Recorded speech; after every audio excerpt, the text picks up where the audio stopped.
100 రోజుల్లో 6 గ్యారంటీలు 13 హామీలు అమలు చేస్తామని బాండ్ పేపర్ల మీద నోటరైజ్డ్ డాక్యుమెంట్లు చేసి ఇంటింటికి పంచి అధికారంలోకి వచ్చిన కాంగ్రెస్ తన మాట నిలుపుకోలేకపోయింది. రాష్ట్ర ప్రజల్ని దారుణంగా మోసం చేసింది. 100 రోజుల పాలన 3 విచారణలు 6 వేధింపులు అన్నట్టుగా సాగింది. ప్రమాణ స్వీకార చేసే ముహూర్తం మాత్రం ముఖ్యమంత్రి గారు 2 రోజులు ముందుకు జరుపుకున్నారు.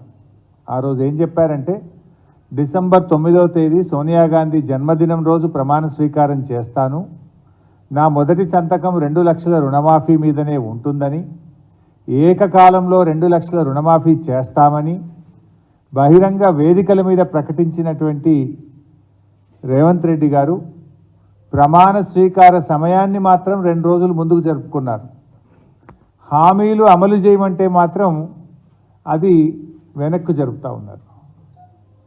కుర్చీనెక్కడంలో గద్దెనెక్కడంలో మాత్రం 2 రోజులు ముందుకు జరుపుకున్నారు.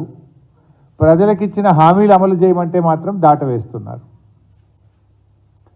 వారు అనేక విషయాలు చెప్పారు. గ్యారంటీలకు మొదటి క్యాబినెట్లోనే చట్టబద్ధత చేస్తామని చెప్పి మాట తప్పింది కాంగ్రెస్ పార్టీ. ప్రతిరోజు ముఖ్యమంత్రి గారి కార్యాలయంలో ప్రజా దర్బార్ అన్నారు, చేయించారు. పూటకో మాటతో ప్రజల్ని మభ్యపెడుతున్నారు. ప్రగతి భవన్ను కూలుస్తాం, నాలెడ్జ్ సెంటర్ను ఏర్పాటు చేస్తామన్నారు, విలాసవంతమైన సౌకర్యాలు అన్నారు. కానీ ఈరోజు చూస్తే ఉప ముఖ్యమంత్రి గారే అందులో ఉంటున్నారు. అసెంబ్లీను సందర్శించిన ముఖ్యమంత్రి గారు అసెంబ్లీ స్వరూపాన్నే మార్చేస్తాం 3 నెలల్లో అన్నారు. తట్టెడు మట్టి కూడా తవ్విన పరిస్థితి లేదు. రైతు భరోసా ఇస్తున్నామని అంతర్జాతీయ వేదికలపై గొప్పలు చెప్పుకున్నారు. రైతు బంధునే ఇలా మొదలుపెట్టి 100 రోజులైనా పాతది కూడా ఈ రోజుకు పూర్తి చేయలేకపోయినారు.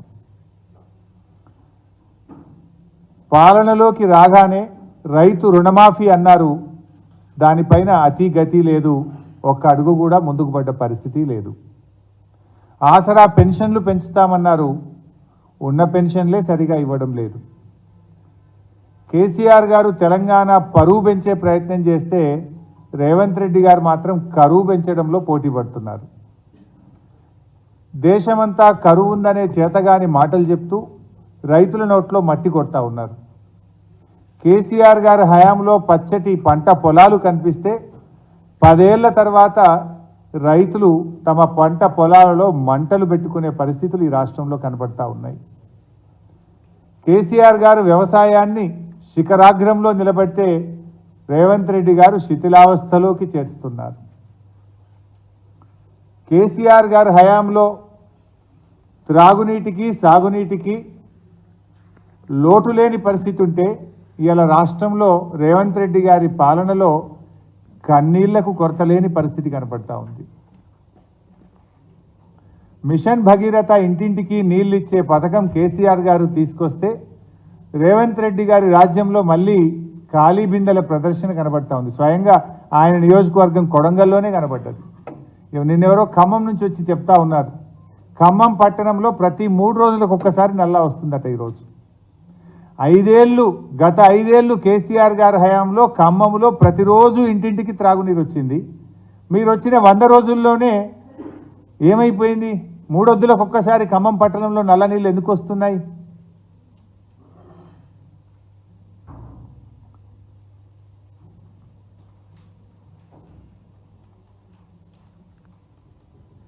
ఇవాళ కర్ణాటకలో కాంగ్రెస్ పార్టీ అధికారంలో ఉంది కదా, మీరే చెప్తున్నారు మా పార్టీయే ఉందని.